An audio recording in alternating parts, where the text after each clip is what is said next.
आप देख रहे हैं श्री हरि कृपा आश्रम चैनल। संस्थापक स्वामी श्री हरि चैतन्य पुरी जी महाराज।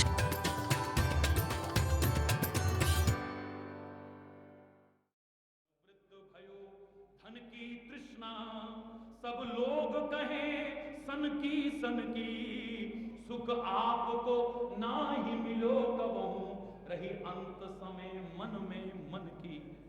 मन में लेकर के ये करूंगा वो करूंगा, चला गया दुनिया से, कुछ नहीं करता। धन वृद्ध भयो धन की तृष्णा सब लोग सन की कहने लगे। इसको सनक सवाल सटिया गया है। हरि बोल। मैं बुजुर्गों के लिए ऐसे शब्द इस्तेमाल नहीं, क्षमा चाहते हो कहूंगा, अधिकांश लोग ऐसे हो गए और लगाव बढ़ता है उधर जहां से कम करना था और आसक्ति बढ़ती है जहां से कम करनी थी। अभी तक हमें समझ नहीं आई, कछुए की तरह अपने अंदर समेटने की हमने कोशिश ही नहीं की है। जैसे कछुआ अपने अंदर समेट लेता था अपनी गर्दन को, अब थोड़ा अपने अंदर समेटने की कोशिश करो। ज्यादा जितने संबंध बनाओगे उतना ही हरि बोल। मैंने तो कहा था आपसे उतना मत खाओ जितना खा सकते हो, उतना खाओ जितना बचा सकते हो, उतने संबंध मत बनाओ जितने बना सकते हो, उतना बनाओ जितना निभा सकते हो। बनाने को तो चाहे जितने बना ले, लेकिन कितना निभा पा रहे हो इस बात को सोच। ये जो अति लिप्सा है हमारे अंदर, अति हवस है हमारे अंदर, रस है हमारे अंदर, ये दुनिया के संबंधों की, धन की, मान सम्मान की, जब ये हवस बन जाती है तो फिर इसे जैसे तैसे पाना शुरू कर देते हैं। मान सम्मान पाना हमारा लक्ष्य बन गया है, धन पाना हमारा लक्ष्य बन गया है, पद पाना हमारा लक्ष्य बन गया है। अब ये लक्ष्य जब ऐसा बन गया है तो हम चाहे जो करने को तैयार हो जाएंगे। याद रखना, अगर लक्ष्य वही रखा और दुनिया के कर्तव्य पालन करे, मैं दावे से कह रहा हूं कदम कदम पर कुमार्ग पे चलने पर, कुमार्ग पर पैर रखने से वो बचाता रहेगा। वो परमात्मा आत्मा रूप से हमारे अंदर से मार्गदर्शन देगा, महात्मा के रूप में आकर के मार्गदर्शन देगा, या अपनी कृपा से कभी प्रत्यक्ष भी आ जाए तो कोई अतिशयोक्ति नहीं, हमें मार्गदर्शन आत्मा रूप में हमें मार्गदर्शन देगा, महात्मा रूप में हमें मार्गदर्शन देगा। पर जवान से मत कहो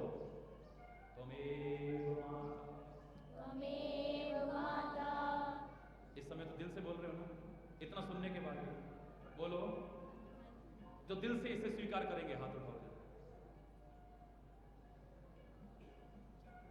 बहुत अच्छा, मैं दावे से कह रहा हूं, बड़ी खुशी है मेरे को कि सबने हाथ उठाया।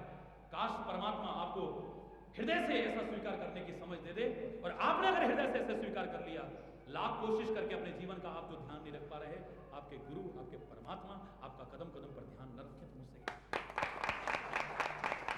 कदम कदम पर तुम्हारी रक्षा न करें तो हमसे कहिए, कदम कदम पर तुम्हारा सही मार्गदर्शन न करें तो हमसे कहिए, कदम कदम पर तुम्हें अपनी हथेलियों पर न उठाएं, न संभाले तो हमसे कहिएगा। देख लीजिए आप करके, लेकिन हृदय से बस खाली, जैसे मैंने बताया ना कितनी चीजें बताई, और सबको लग गया होगा कि हम झूठ बोलते हैं। नहीं बोलते, बोलते हैं ना, खाली ऊपर से कहते हैं, आज दिल से कहते हैं, और हमेशा दिल से कहना,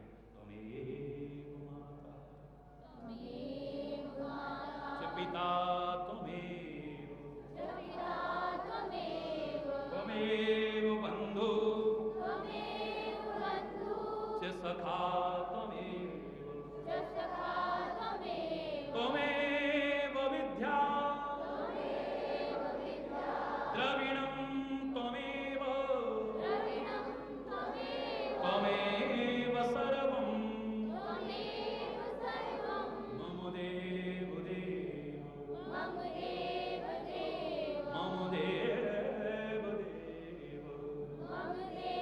मम देव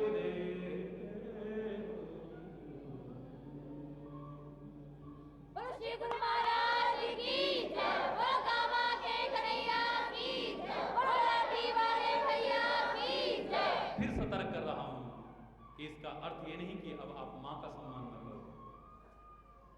जो परमात्मा को अपना माँ बाप मानेगा वो दुनिया के माँ का भी कभी निरादर नहीं करेगा, पिता का निरादर नहीं करेगा, भाइयों से नफरत कभी नहीं करेगा, समाज में किसी से भी नफरत नहीं करेगा, किसी से द्वेष नहीं करेगा।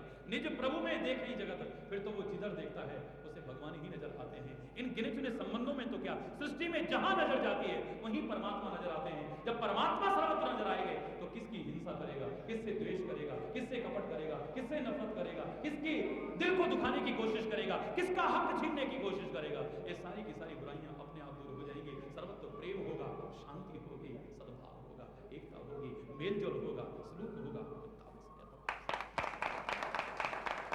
सबका सम्मान करेंगे, आप किसी का निरादर नहीं करेंगे, किसी से नफरत नहीं करेंगे, फिर नफरत करने वाले से भी नफरत नहीं करेंगे, द्रोह करने वाले से भी द्रोह नहीं करेंगे। फिर बुरा चाहने वाला का, बुरा करने वाले का भी बुरा कभी चाहेंगे नहीं और कभी बुरा करेंगे नहीं।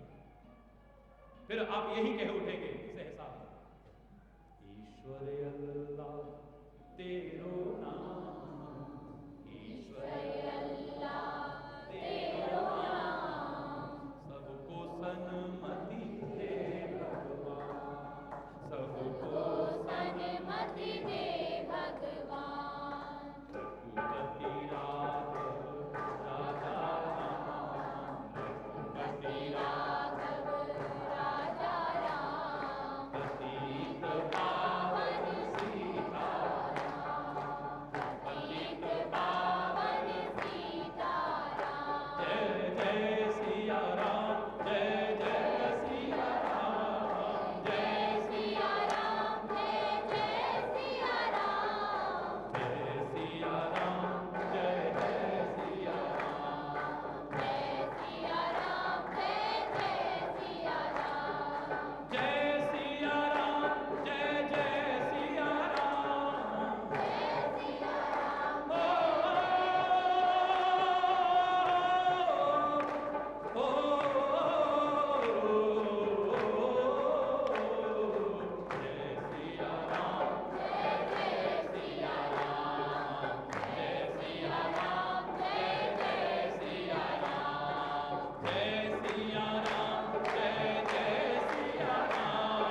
जोर से बोलेंगे धर्म की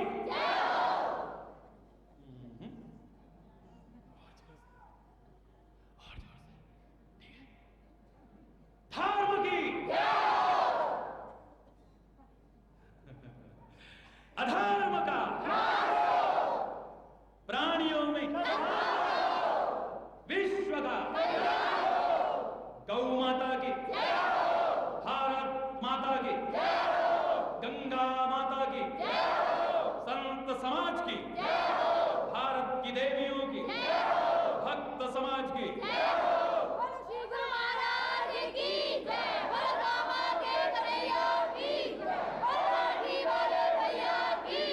वृंदावन बिहारी जय जय श्री राधे जय जय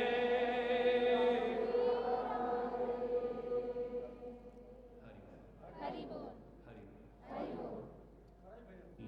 हो बंधु सखा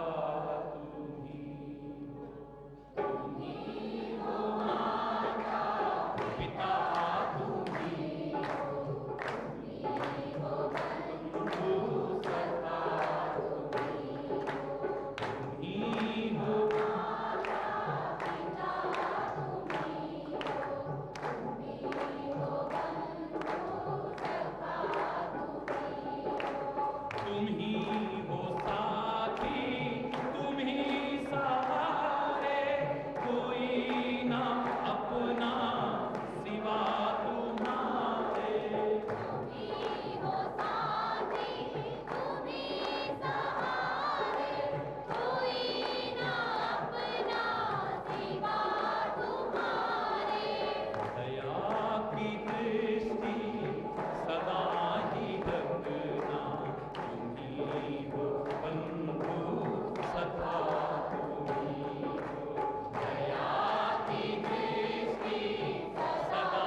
हमारे कश्मीर की रक्षा होगी, हमारे गुजरात की रक्षा होगी, हमारे भारत की रक्षा होगी, सारे विश्व की रक्षा होगी। और खाली जीवन की रक्षा नहीं, हमारे चरित्र की, हमारे आचरण की, हमारी नैतिकता की, हमारी मानवता की, हमारे सद्गुणों की, हमारी सत्प्रवृत्तियों की भी रक्षा होगी।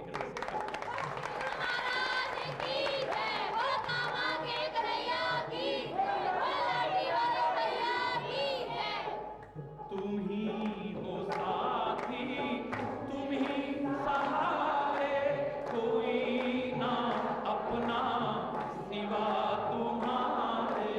तुम ही हो साथी, तुम ही सहारे, कोई ना अपना सिवा तुम्हारे।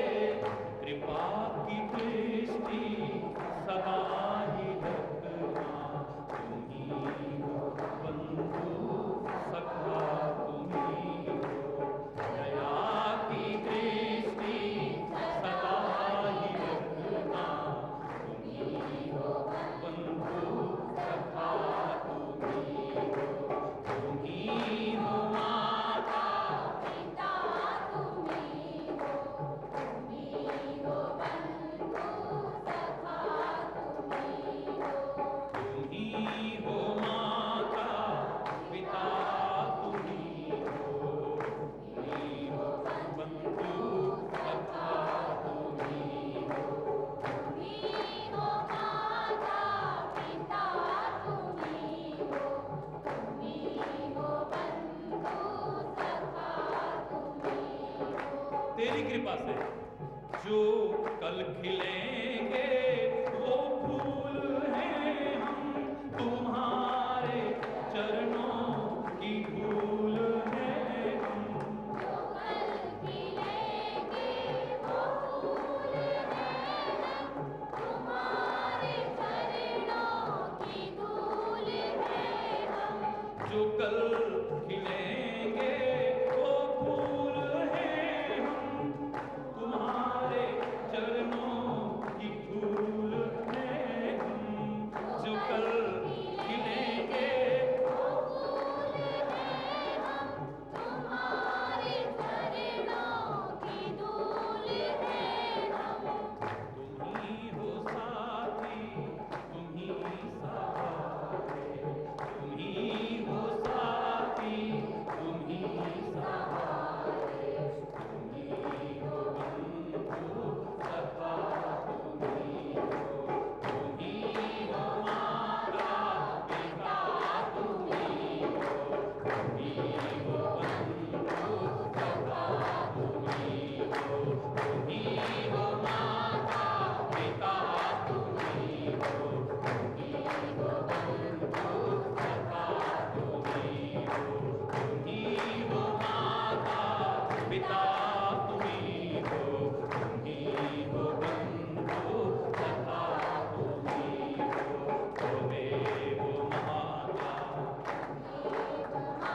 श्याम मुरारी वे, ओ श्याम मुरारी वे, गिरवर धारी वे, ओ गिरवर धारी वे, ओ किथे गयो दिल लागे, ओ श्याम मुरारी वे, श्याम मुरारी वे, गिरवर धारी वे, गिरवर धारी वे, किथे गयो दिल लागे।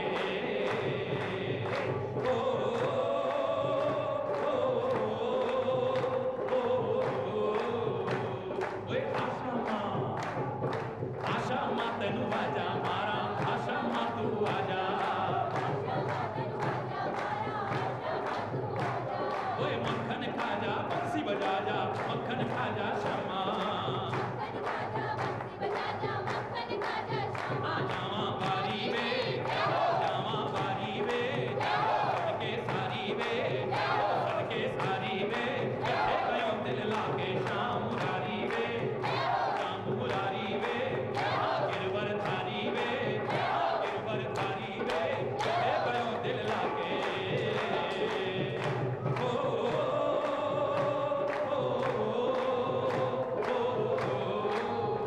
कानू श्याम वे तू अखियां,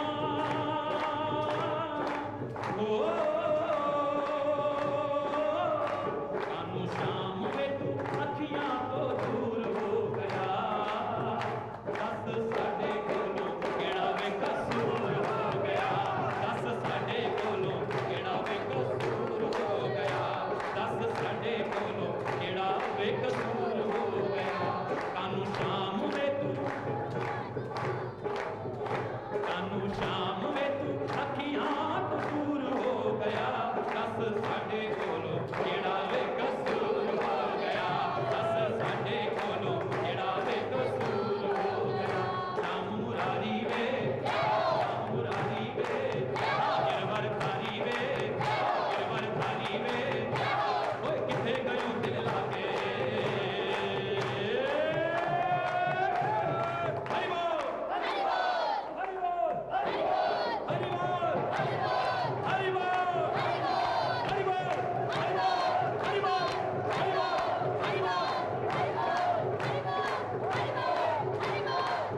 जोर से हरि बोल, हरि बोल।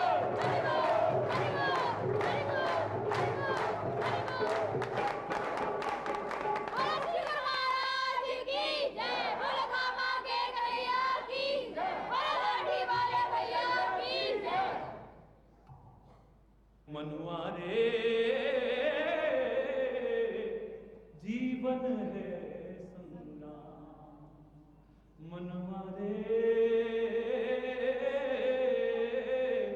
जीवन है संग्राम, भजले राम राम राम, भजले राम राम राम, भजले राम राम राम, भजले राम राम राम, हे मनुआ रे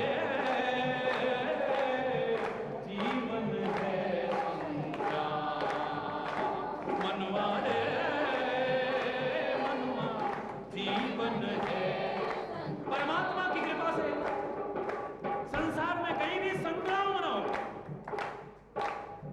संग्राम हो। हरि बोल, हरि बोल, हरि बोल, हरि बोल। क्या होना चाहिए? संग राम होना चाहिए, संग्राम कहीं भी नहीं होना चाहिए।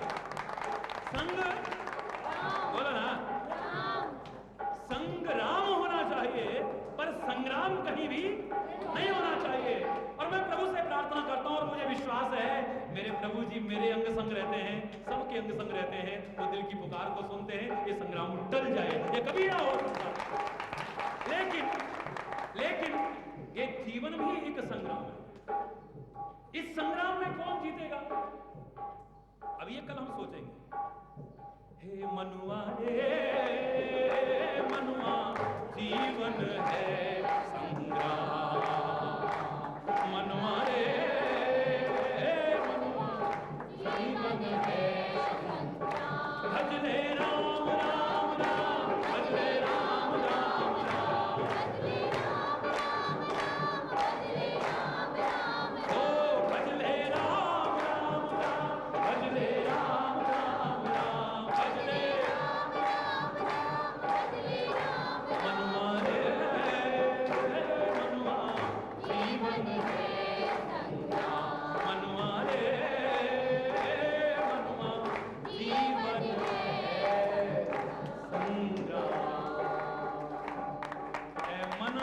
जीवन भी संग्राम है।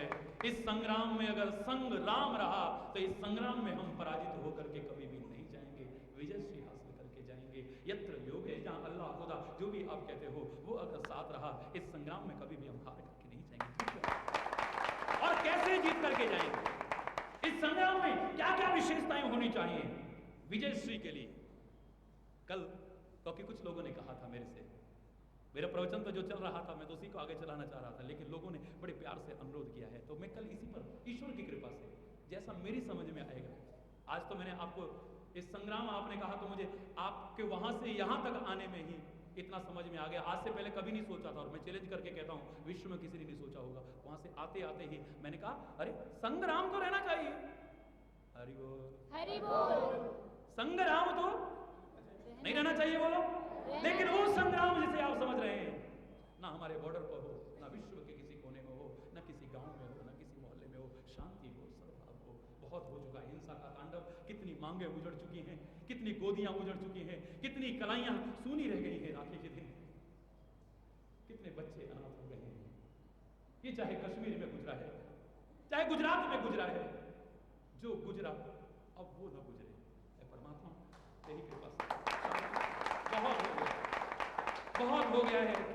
वहां पर कुछ लोग ही जिंदा नहीं जले, हम सबके दिल जल रहे हैं। परमात्मा कृपा कर, हम जीवन संग्राम में कभी पराजित न हो।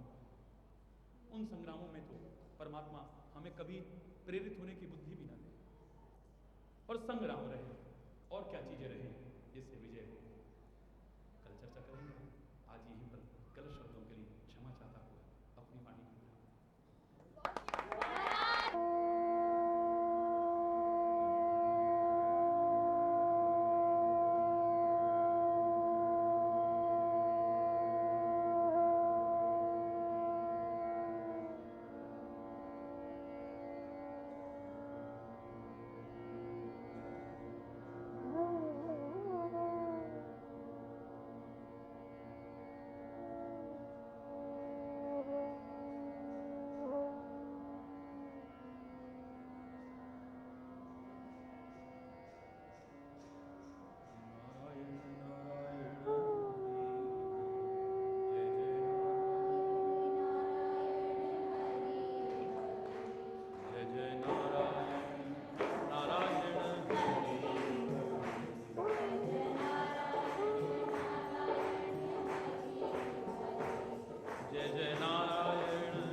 वृंदावन बिहारी लाल की जय।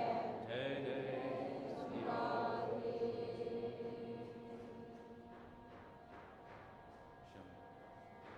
राम राम हरि बोल।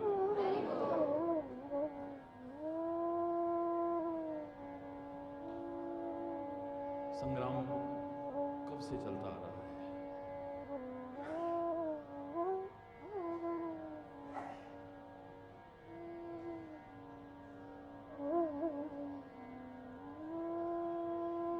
देवताओं और राक्षसों का संग्राम चलता रहा। कभी राम और रावण का संग्राम चला, कभी कृष्ण और कंस का संग्राम चला, कभी कोई संग्राम, कभी मैं तो गिनाने लगूं तो संग्रामों की बड़ी लंबी लाइन खींच जाएगी, समय इसी में निकल जाएगा। बड़े बड़े संग्राम हुए, लेकिन जब जब संग्राम हुआ है तो निर्दोषों का रक्त बहा है।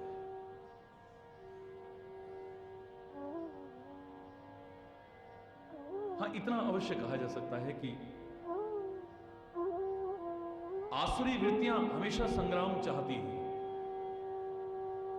दैवीय वृत्तियां उसे टालने की कोशिश करती हैं, बहुत जरूरी ही हो जाए तब करती हैं।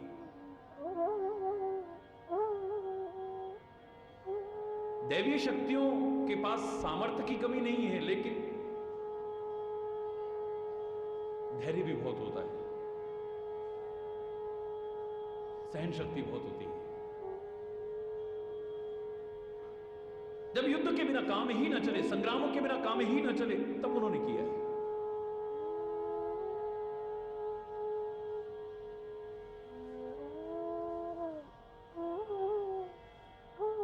और शायद इसीलिए धर्म की ही जय हुई है, अंत में सत्य की ही जय हुई है, अच्छाई की ही जय हुई है। इतिहास हमारे सामने है। पुराना तो हम लोग पढ़ा करते थे, अभी इसी बीच कितने संग्राम हो गए, इस भारत पर ही कितने आक्रमण हुए, लेकिन कोई पुराना इतिहास नहीं है। दुनिया की कोई ताकत ना तो भारत को नष्ट कर पाई और ना भारत की संस्कृति को नष्ट कर पाई। इसलिए मैं तो चैलेंज करके कहता हूं, दुख है हमें जो इस प्रकार की वारदातें होती, हिंसक वारदातें होती, अमानवीय वारदातें होती, लेकिन इतना विश्वास भी है कि इस भारत को या भारत की संस्कृति को नष्ट करने की किसी की हिम्मत भी नहीं है, सारी दुनिया की।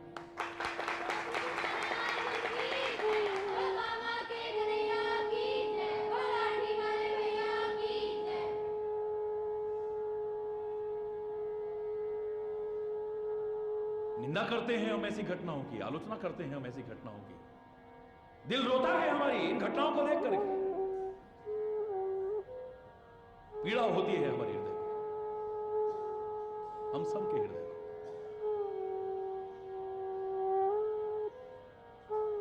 युद्ध में तो खून ही बहता है और निर्दोषों का भी बहता है। इसलिए हमारा भारत का चिंतन हमेशा शांति का रहा है। लेकिन जब बहुत ही अति हो जाए तो युद्ध भी हुए, संग्राम भी हुए। मेरा दांत से विरोध थोड़ी ना है, दांत में जो कमी आ गई है उससे विरोध है।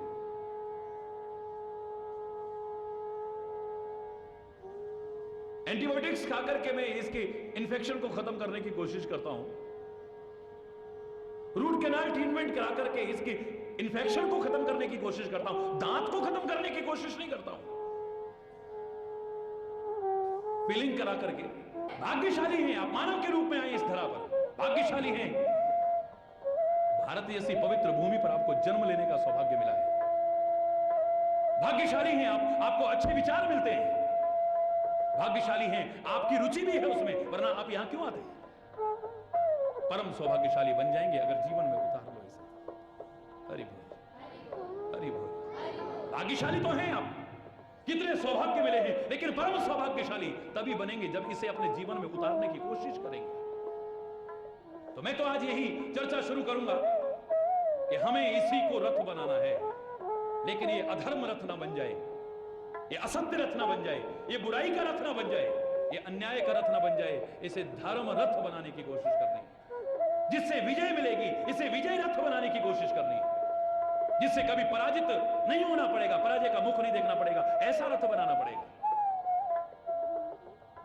तो परमात्मा श्री राम संदेश दे रहे हैं, विभीषण को तो एक बहाना बना रहे हैं, हम सबको सिखाने की कोशिश कर रहे हैं कि देखो आप, जिससे विजय होती है वो कौन सा रथ है, बड़े ध्यान से सुनो तुम।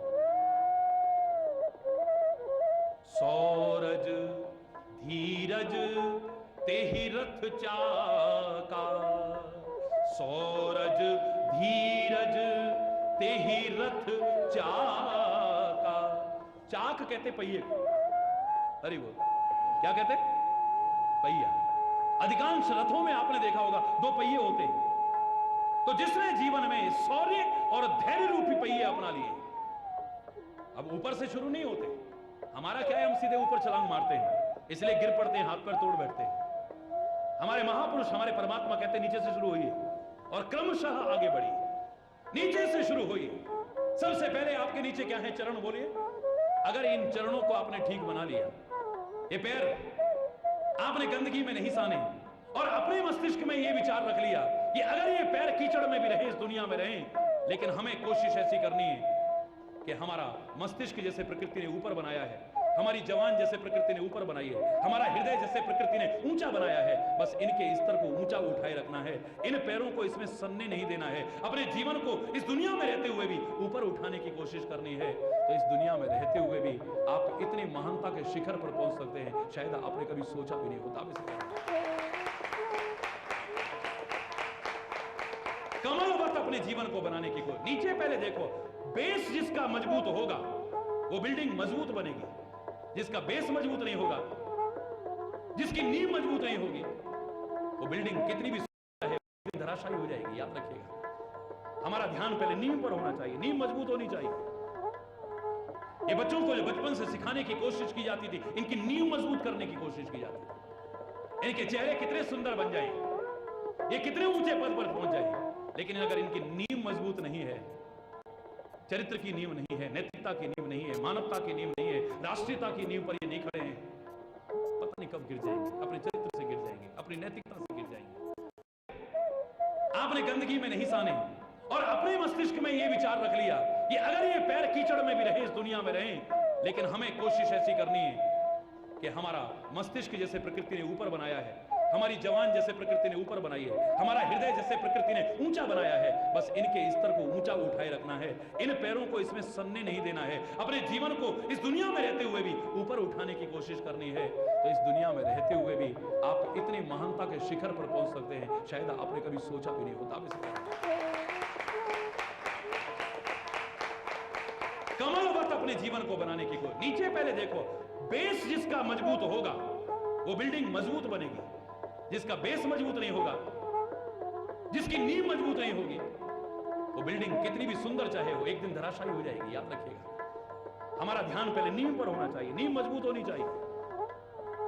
ये बच्चों को जो बचपन से सिखाने की कोशिश की जाती थी, इनकी नींव मजबूत करने की कोशिश की जाती थी। इनके चेहरे कितने सुंदर बन जाए, ये कितने ऊंचे पद पर पहुंच जाए, लेकिन अगर इनकी नींव मजबूत नहीं है, चरित्र की नींव नहीं है, नैतिकता की नींव नहीं है, मानवता की नींव नहीं है, राष्ट्रीयता की नींव पर ये नहीं खड़े हैं, पता नहीं कब गिर जाएंगे, अपने चरित्र से गिर जाएंगे, अपनी नैतिकता से गिर जाएंगे, सद्भाव से गिर जाएंगे, प्रेम से गिर जाएंगे,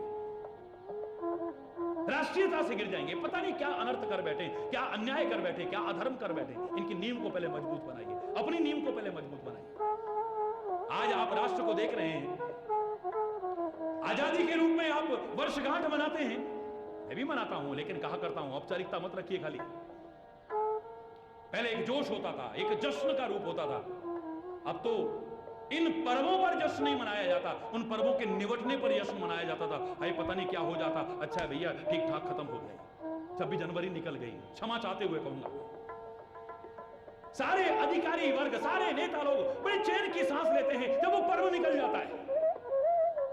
लोग चैन की सांस लेते, कभी एक जश्न मनाने की खुशी होती थी, उत्साह होता था, एक उमंग होती थी, एक जोश होता था। 26 जनवरी आ रही है, 15 अगस्त आ रहा है, ये फलाना पर्व आ रहा है, ये फलाना राष्ट्रीय पर्व आ रहा है, ये फलाने महापुरुष की जयंती आ रही है। अब तो वो जब कब ठीक ठाक निबट जाए, हमारी शोभा यात्रा ठीक ठाक निकल गई, चलो भगवान शुक्र है। शोभा यात्रा निकलने की खुशी नहीं है, ठीक ठाक निकलने, बस वो निबटने की खुशी है।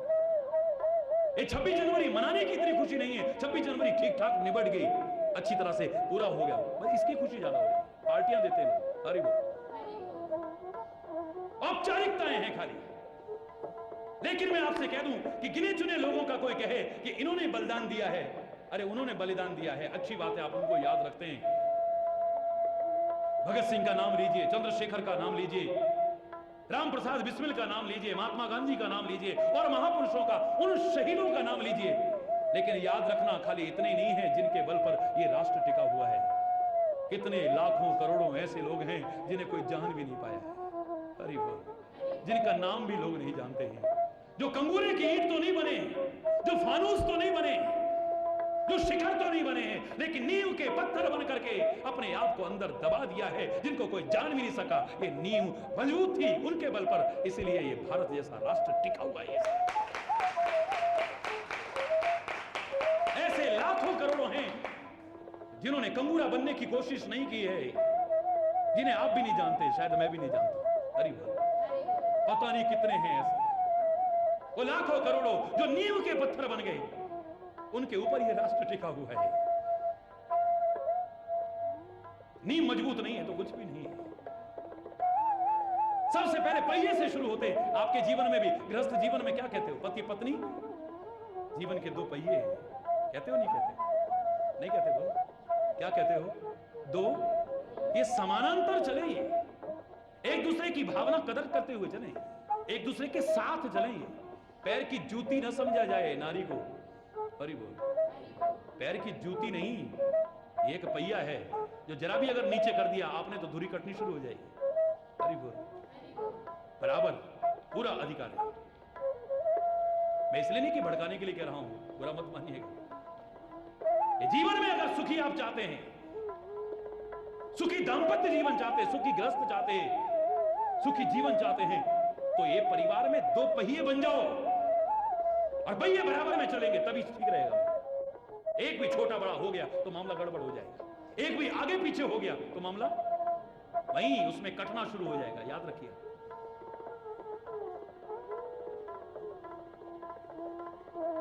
किसी को छोटा मत समझो, किसी को बड़ा मत समझो, किसी की हीन भावना मत आने दो, अपने अंदर कोई बड़प्पन मत समझो। खाली ये नहीं कि मेरी ही बात मानी जाए, सबकी भावनाओं की कदर करना सीखो। अगर जीवन में सुखी रहना चाहो, जीवन में आनंदित रहना चाहो तो।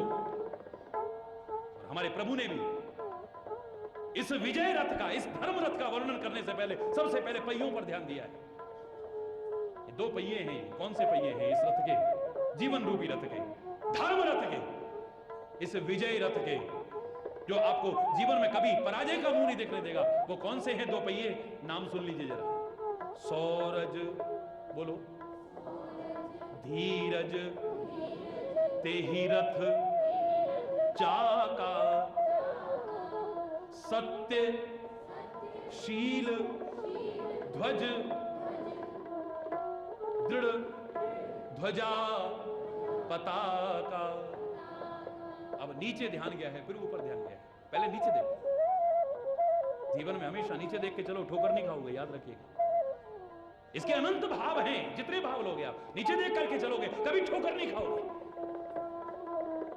एकदम यूं देखते हैं हम, और चलने वाले को तो हमेशा एक नियम बनाया गया है, नीचे देख कर चलिए। सफलता पाने के लिए ये एक नियम बनाया गया है कि एकदम से दोनों पैरों को मत उठा दीजिए। अगला पैर जब तक न जम जाए तब तक पिछला पैर मत उठाइए, अगर स्थिर रहना चाहते हो। कई तरह के भाव आते हैं इसमें, लेकिन जीवन में इस संग्राम जो चल रहा है, हमारे अंतर में जो संग्राम चल रहा है, श्री राम उस भयानक युद्ध भूमि में जहां इतना ज्यादा रक्तपात हो चुका है, इसलिए धर्म रथ की वर्णन करना शुरू करते हैं, क्योंकि धर्म अगर साथ न हुआ तो हिंसा के अलावा कुछ नहीं होगा। आप ये सोचिए किस लिए कर रहे हैं? राम ने लड़ाई लड़ी थी, किस लिए लड़ी?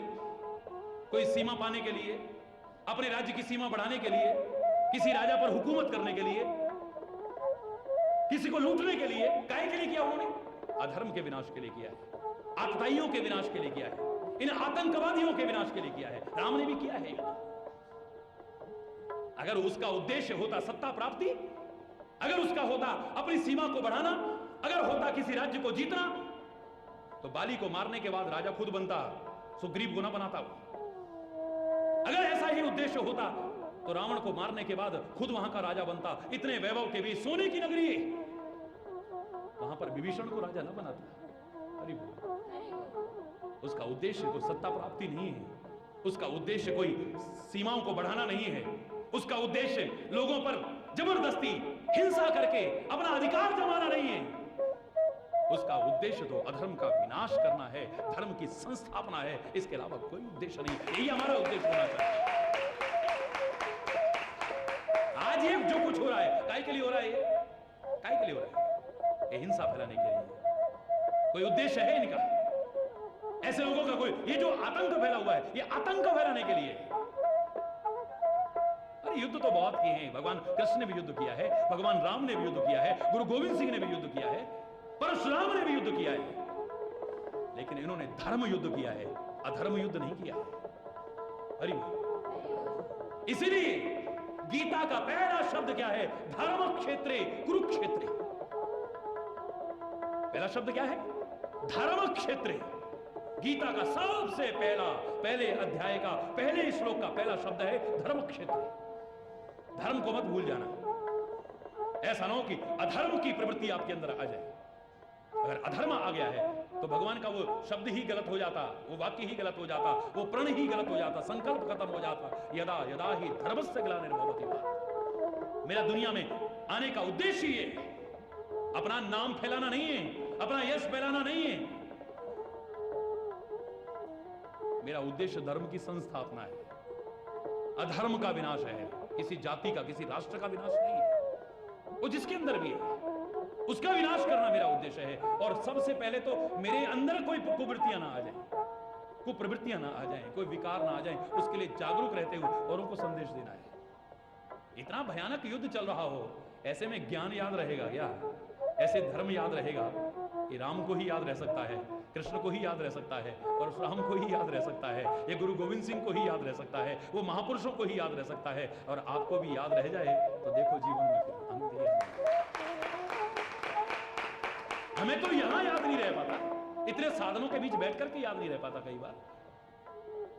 वरना अफसोस, इतनी इतनी कथाएं हो रही हैं, इतने इतने प्रवचन हो रहे हैं, पर फिर भी समाज में बुराइयां, फिर भी समाज में अंधविश्वास, फिर भी समाज में गंदे व्यसन, फिर भी समाज में अधर्म, फिर भी समाज में अत्याचार कम नजर आ रहा है। अरे कुछ प्रतिशत तो कम हो रहा है। मुझे भी खुशी है, लाखों लोग शराब भी छोड़ रहे हैं, मांसाहार भी छोड़ रहे हैं, गंदी आदतों को भी छोड़ रहे हैं। लेकिन इस गंदी जवान को भी छोड़ दें जो गलत बोलती है। जवान गंदी नहीं है, जो गंदी जवान बोलते हो, जो गलत शब्द बोलते हो, इस पर थोड़ा सा कंट्रोल हो जाए। पानी की जगह आग ना डाले ये वातावरण में, हिंसा को और भड़काए ना, ये आतंक को और भड़काए ना, ये बुराइयों को और समर्थन न दे। इस जवान पर थोड़ा कंट्रोल होना चाहिए। बुराइयों को कुछ कुछ रोका है, मुझे खुशी है, सत्संग की महिमा बड़ी है, लाखों लोगों ने अपने जीवन को सुधारा है। लेकिन देख लो आप पूरी तरह से क्या धर्म हमारे जीवन में उतर आया है? जिस दिन जीवन में धर्म उतर आया, मैं दावे से कह रहा हूं, न हो आपके पास शस्त्र, न हो आपके पास तलवार, न हो आपके पास बंदूक, न हो आपके पास रॉकेट लॉन्चर वगैरह, ये वो फलाना वगैरह जो जो होते हैं, मेरे से नाम भी नहीं आते, भगवान करे किसी को नाम याद ना हो। ये दुनिया में रहे ना, इन सब की जरूरत ही ना रहे, ये कुछ भी न रहे तो चलेगा। ये फरसा, ये धनुष्मान, ये भी कोई आवश्यकता नहीं पड़ेगी। अगर आपने ऐसा बना लिया तो जीवन का दाव आप कभी हार करके नहीं जाएंगे, जीत करके जाएंगे। आपके जीवन में कम से कम अधर्म नहीं उतरेगा, आपके जीवन में कम से कम बुराइयां नहीं उतरेंगी, आपके जीवन में दुराचरण नहीं आएगा, अनाचरण नहीं आएगा, कुप्रवृत्तियां नहीं आएंगी, विकार नहीं आएंगे, दोष नहीं आएंगे। अपने जीवन को सुधारने का संदेश दे रहा है। अरे बोल। साथ ही साथ परमात्मा से दूर करता है, प्रार्थना करता है कि ए परमात्मा, परमात्मा के तो करीब लाएगा। परमात्मा से ये संदेश प्रार्थना करवाता है कि ए परमात्मा, ये जो भयानक हिंसा का तांडव मचा हुआ है, आप ही कृपा करके इसे दूर करो। सबके अंतर में आप बैठे, इन्हें सद्बुद्धि दो, इन्हें सदमार्ग पर चलना सिखाओ, इन्हें प्रेरणा दो, इनके विवेक को जागृत करो। ए परमात्मा, सबको सन्मति दो। ये प्रार्थना करता है संत, ये प्रार्थना करता है सत्संग। चारों ओर शांति का साम्राज्य हो, जम्मू कश्मीर में हो, राष्ट्र में हो, सारे विश्व में हो, ये प्रार्थना करता है सत्संग। लेकिन संग राम को रखने का संदेश देता है, संग धर्म को रखने का संदेश देता है, अपने संग न्याय को रखने का संदेश देता है, अच्छाई को रखने का संदेश देता है। और जिसने रख लिया है वो कभी हारा नहीं है जीवन में, जीता ही जीता है। पर इस धर्म रथ में, इस विजय रथ में दो पहिए हैं, पर कौन से पहिए हैं मालूम है आपको? सौरज धीरज तेहि रथ चाका। शौर्य हो, पराक्रम हो, लेकिन साथ में धैर्य भी हो हमारे अंदर। हरि बोल। जीत जाओगे। फलाने युद्ध में भी देख लीजिए आप, जिनके पास शौर्य है, पराक्रम है और साथ में धैर्य है, वो हार करके भी नहीं हारे हैं, अंत में जीते हैं। महाराणा प्रताप का नाम सुना है आपने?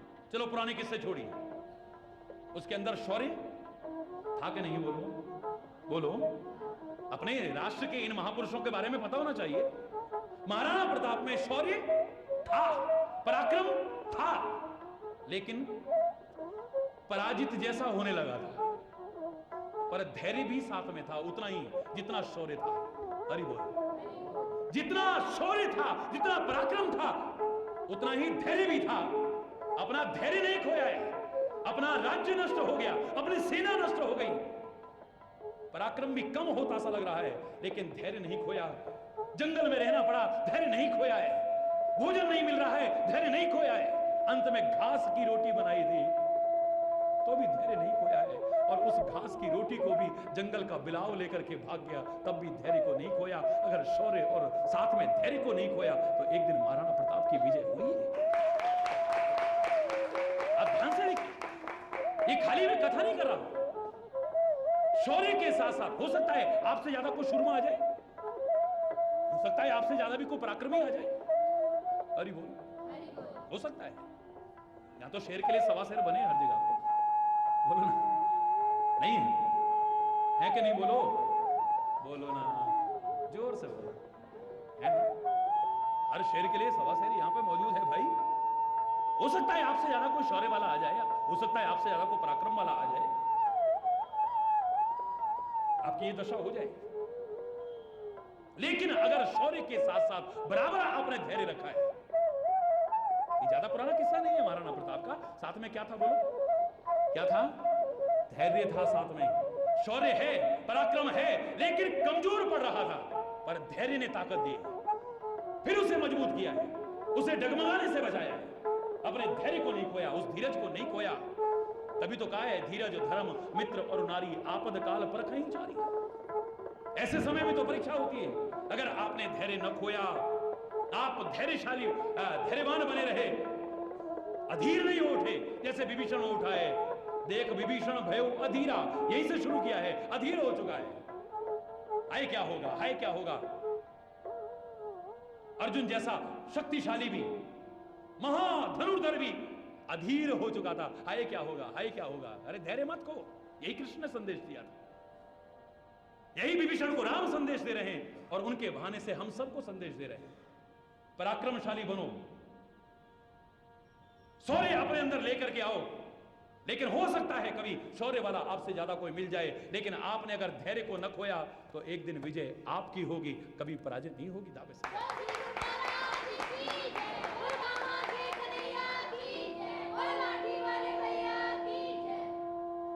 आप देखें, आप जिसकी पत्नी का अपहरण हो चुका हो, जिसका भाई मूर्छित हो चुका हो, यूं तो परमात्मा है, लेकिन हमारे सामने तो मानव लीला कर रहे हैं ना। हरि बोल, हरि बोल। और वो फिर युद्ध में डटा रहे। बोलो ना, जिसके पास कोई सेना नहीं है, लेकिन धैर्य नहीं खोया है, धैर्य नहीं खोया है। हम लोग जरा जरा बात में अपना धीरज खो गए, हाय अब तो हमारा कुछ होएगा नहीं, हम तो बिल्कुल खत्म हो गए जी, लुट गए जी, बर्बाद हो गए। हम धैर्य खो बैठते हैं जरा जरा स्थितियों में। लो जी हमने भगवान से भी प्रार्थना करी पर फिर भी हमारे साथ ऐसा, अरे एकदम धैर्य खो बैठते हैं। अगर जीवन में विजय हासिल करनी है, जीवन में अगर आगे बढ़ना है, तो याद रखना जहां शौर्य को बढ़ाना है, जहां पराक्रम को बढ़ाना है, वहां धैर्य को भी बनाए रखना। राम ने धैर्य नहीं खोया है, कृष्ण ने धैर्य नहीं खोया है, अर्जुन ने धैर्य नहीं खोया, जिनकी औलादों को टुकड़े टुकड़े काट करके युद्ध भूमि में डाल दिया हो। द्रौपदी के 5 पुत्रों की कितनी नृशंस हत्या की गई, तो अर्जुन ने धैर्य खो दिया क्या? युधिष्ठिर ने धर्म खो दिया, धैर्य खो दिया क्या? बोलो, नहीं खोया है। धैर्य बनाए रखा तो एक दिन उनकी जीत हुई, चाहे सामने कितनी भी बड़ी सेना थी, लेकिन शौर्य इनके अंदर था, पर शौर्य उनके अंदर इनसे ज्यादा था। सेना उनके पास ज्यादा थी, लेकिन इनके पास साथ में धैर्य भी था। धैर्य को अपनाए रखा तो एक दिन इन्हीं की विजय हुई, विजय उनकी नहीं हुई। एक दिन विजय राम की हुई है, रावण की नहीं हुई। एक दिन विजय कृष्ण की हुई है, कंस की नहीं हुई। एक दिन विजय महाराणा प्रताप की हुई है, उसके विरोधियों की नहीं हुई है।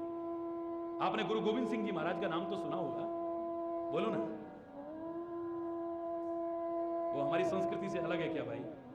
वो भी हमारे महापुरुष हैं। सारे हाथ उठाइए ना, गुरु गोविंद सिंह जी को कौन कौन जानते हैं? बहुत अच्छी बात है, बहुत सुंदर, मेरे को खुशी है, गर्व है मुझे आप पर कि आप सब महापुरुषों का ज्ञान भी रखते हैं और उनका आदर भी करते हैं। बड़ी अच्छी बात है। उस महापुरुष ने भी लड़ाई लड़ी थी ना, संग्राम लड़ा भी था। बोलो, सीमा बढ़ाने के लिए, राज्य सत्ता कहीं की हासिल करने के लिए, धन वैभव इकट्ठा करने के लिए, काहे के लिए लड़ा था? काहे के लिए लड़ा था? इस धर्म की रक्षा के लिए। तो ज्यादा पुरानी बात नहीं है, बहुत पुरानी बात नहीं है, 300-350 साल पुरानी बात है, कोई बहुत पुरानी बात तो नहीं है। आप देखिए उस महापुरुष की औलादों को जिंदा दीवार के अंदर चिनवा दिया गया। अरे कल्पना करके सिहरन उठती है। बोलिए, जिसकी औलादों को जिंदा दीवार के अंदर चिनवा दिया गया हो, जिसके पास गिनी चुनी सेना थी और उसको भी खत्म कर दिया गया हो, जिसका सब कुछ लूट चुका है और जगह जगह जगह जगह भाग रहा है, शरण ले रहा है। लेकिन शौर्य तो था, शौर्य से पार इतना नहीं पाया, और शौर्य के साथ साथ धैर्य भी था, धैर्य नहीं खोया। तो गुरु गोविंद सिंह ने एक दिन विजय प्राप्त की है। ये ज्यादा पुराना किस्सा नहीं है। कहां कहां किस किस हाल में नहीं भटका है गुरु गोविंद सिंह जैसा महापुरुष, लेकिन धैर्य नहीं खोया है। फिर चाहे 4 लोगों को भी इकट्ठा किया, उन्हें संगठित करके उनको प्रेरणा दी है, उनको संदेश दिया है, उनको ट्रेनिंग दी है, और फिर इस लायक बना दिया है। और इस लायक बना दिया है कि 1.25 लाख से अकेले को बिठाने को तैयार हो गए। हरि बोलो, बोलो ना। हम धैर्य खो बैठते हैं, क्या राम धैर्य नहीं खोते हैं। वानरों की सेना भी तैयार हो जाती है, जो शौर्य भी रखता है और धैर्य भी रखता है। एक दिन चाहे बंदर भी उसकी सहायता करें, चाहे वो गिनती में 5 पांडव ही क्यों ना हो, लेकिन संग राम रहता है, संग कृष्ण रहता है, तो दुनिया में उसे हराने की कोई ताकत नहीं कर सकता, चाहे कितनी लंबी सेना हो। उस संग्राम में कौरवों के पास कितनी अक्षौणी सेना है, उससे बहुत कम सेना पांडवों के पास है। वो 100 हैं और ये कुल 5 हैं। अरे बोलिए, लेकिन इन्होंने संग राम को रखा है, संग कृष्ण को रखा है, संग वाहिगुरु को रखा है, संग अल्लाह को रखा है, संग परमात्मा को रखा है। इन्हें संग्राम में कोई पराजित नहीं कर सका है, और धैर्य नहीं खोया है। कितने वर्ष जंगलों में कष्ट उठाए हैं, कितना समय तक अज्ञातवास झेला है, जहां किसी को पता भी ना चले। किसी को हिजड़े के रूप में रहना पड़ रहा है, किसी को घोड़ों की सेवा करने वाले के रूप में। क्या हालत हुई होगी सोचिए आप जरा, जिनको कदम कदम पर अपने ही मारने की कोशिश करें।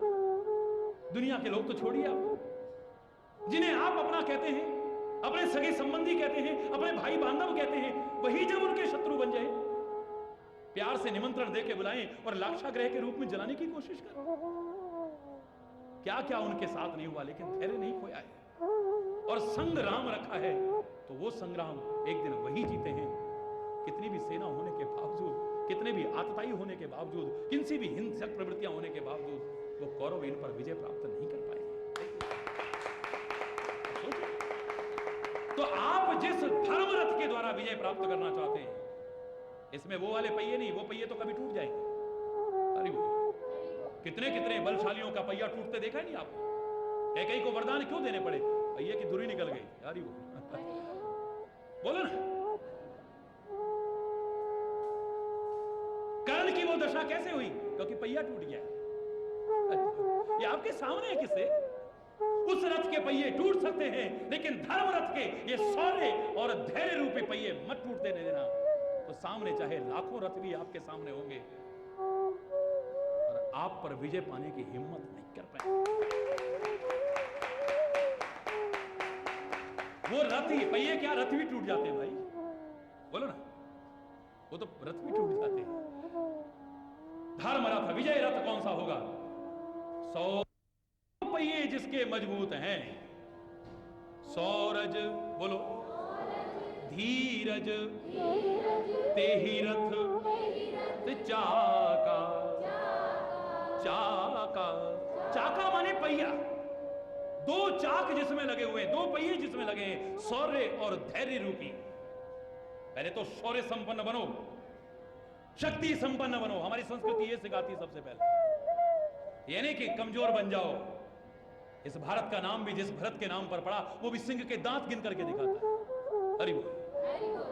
इन बच्चों को शौर्य संपन्न बनाओ, पराक्रमी बनाओ, इन्हें कमजोर मत बनाओ, इन्हें कायर मत बनाओ, इन्हें डरपोक मत बनाओ। दुनिया कहती होगी नारी को अबला, लेकिन मेरे देश की संस्कृति कहती है नारी के रूप में दुर्गा, जो सबसे शक्तिशाली है, सबसे ताकत वाला है, शेर, ये तो उस पर भी सवारी गांठ सकती है। अपने आप को पराक्रमी बनाने की तुम कायर मत बनो, डरपोक मत बनो। ये संस्कृति सिखा रही है। शंकर की उपासना करके ये सिखाया जाता है, भूत प्रेत से मत डरो, ये नागों से मत डरो, ये शमशान के नाम से भी जो डर जाते हो और अंधविश्वासों की चौखटों पर नाक रगड़ते हो, तुम शंकर के भक्त नहीं हो सकते हो। हरि बोल। ये तुम्हें शौर्य संपन्न बनाने का संदेश देती है संस्कृति, पराक्रमी बनने का संदेश देती है संस्कृति। ये शहीदों का चरित्र क्यों सुनाया जाता है, क्यों पढ़ाया जाता है, क्यों पढ़ाया जाता है? हमारे अंदर भी वो पराक्रम है। और जहां आपके मन में कुछ कर गुजरने की शक्ति होगी, उत्साह होगा, वहां पर शारीरिक ताकत एक बार कम भी होगी तो आप बड़े बड़े शक्तिशालियों से, बड़े बड़े ताकत वालों से भी ज्यादा वो काम करके दिखा सकते हो। मैं दावे से कह रहा हूं। अंग्रेज ऑफिसर से कहा, अरे तुमने इतने निर्दोषों को मारा, एक गांधी को क्यों नहीं मारी गोली तुमने? एक अंग्रेज ऑफिसर से किसी पत्रकार ने पूछा। हरि बोल। एक गोली खत्म होती है, ऐसा आदमी खत्म हो जाता जिसके पीछे करोड़ों लोग लगे हुए, हिंदू मुसलमान सिख ईसाई सारे भेदभाव छोड़ करके जिसके पीछे एक बैनर तले आ गए, उसको क्यों नहीं मारी एक गोली? मालूम है उस ऑफिसर ने क्या कहा था? उसने कहा कि हमें पता नहीं था ये ढाई हड्डी वाला ऐसा काम कर जाएगा, वरना इसको बहुत पहले खत्म कर चुके हैं। मनोबल जिसका है, आत्मबल जिसके अंदर है, वो शारीरिक बल वालों से ज्यादा काम करने की सामर्थ्य रखता है।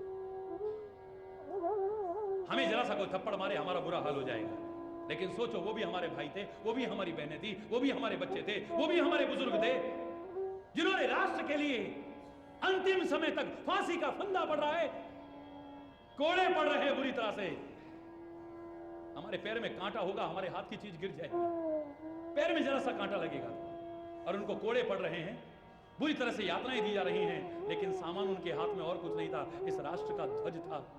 मरते मरते भी उसको नीचे नहीं झुकने दिया है। वंदे मातरम, वंदे वंदे भारत माता की। बस ये जयकारे लगाते हुए बोलिए, आप भूल जाओगे, जरा सा कष्ट आएगा भगवान का नाम भूल जाओगे, जरा सा कष्ट आएगा धर्म को भूल जाओगे, जरा सा कष्ट आएगा पर अपने देश को भूल जाओगे।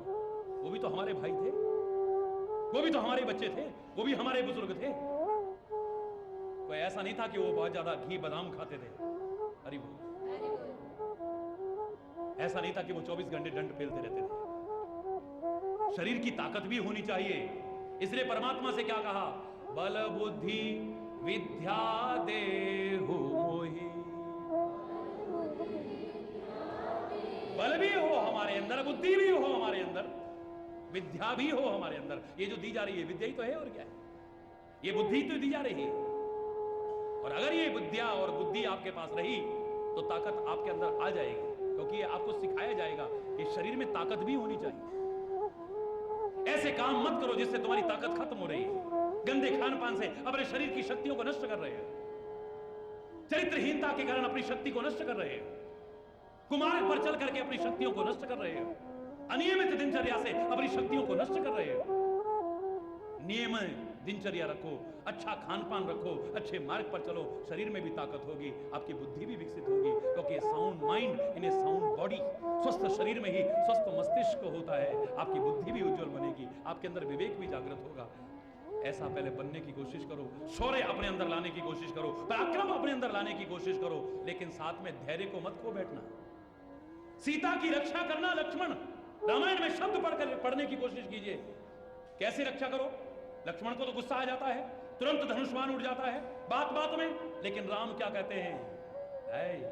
बुद्धि विवेक बल समय विचारी, बुद्धि विवेक बल समय सीता केरी करहु रखवारी।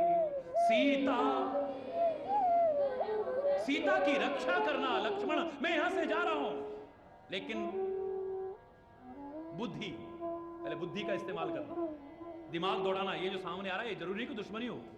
अरे बोल, कहीं इस चक्कर में बुद्धि का इस्तेमाल ना किया, बस उन्होंने कहा है जी सीता के पास कोई आना नहीं चाहिए, और अच्छा वाला ऋषि मुनि को आया उसको मार दिया।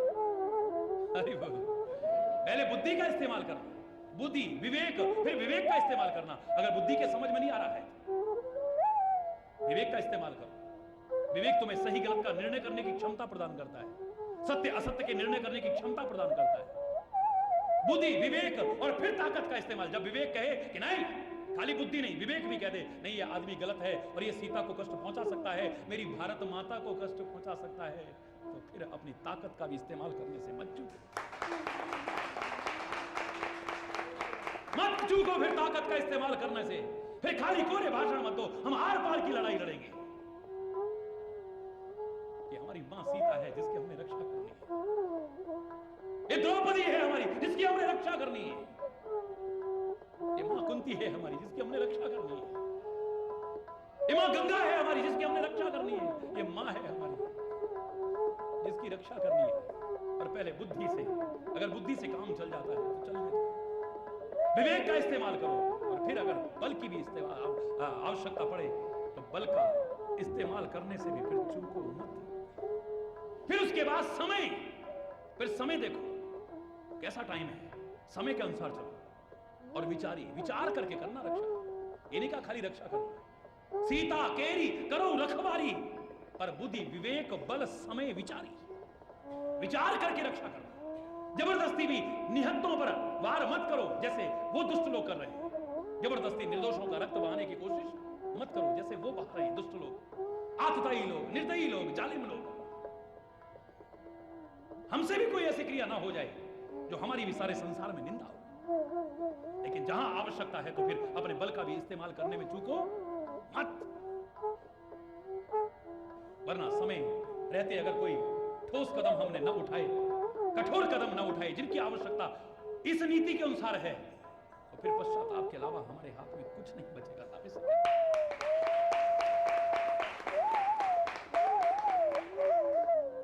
दोनों तरफ नोट कीजिएगा इसको, क्योंकि इस समय इस दिल में वो भी दर्द है जो कश्मीर का दर्द है, जो गुजरात का दर्द है, जो मानवता का दर्द है, जो भारत माता का दर्द है। इस दिल में वो भी दर्द है, साथ में उसे भी जोड़ने की कोशिश कर रहा हूं। अरे क्योंकि संत उससे अछूता नहीं रह सकता है, आपको भी उससे अछूता नहीं रहना चाहिए। अपने देश के, अपने क्षेत्र के दर्द को पहचानो, मानवता के दर्द को पहचानो। ये नहीं कि हमारे परिवार के साथ कोई घटना नहीं हुई तो हम मस्त हैं, वो भी हमारा परिवार है जिसके साथ हुआ है। देश में अगर आग लगेगी तो कभी ना कभी हम पर भी चिंगारियां आ सकती है, भगवान ना करे कहीं भी आए। मैं तो दावे से कह रहा हूं, अगर आपने इस धर्म रथ को अपना लिया, मैं चैलेंज करके कह रहा हूं आपसे, ये वाणी तो आप देख रहे हैं रिकॉर्ड हो रही है, आप कभी भी इसे सुनिएगा। चैलेंज करके कहता हूं, इसे अपना लीजिए। कदम कदम पर परमात्मा आपकी रक्षा न करे तो मुझसे कहिए,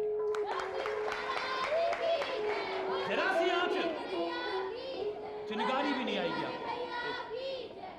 कितना भयानक दावानल जल रहा होगा, एक चिंगारी नहीं आएगी आपकी तरफ।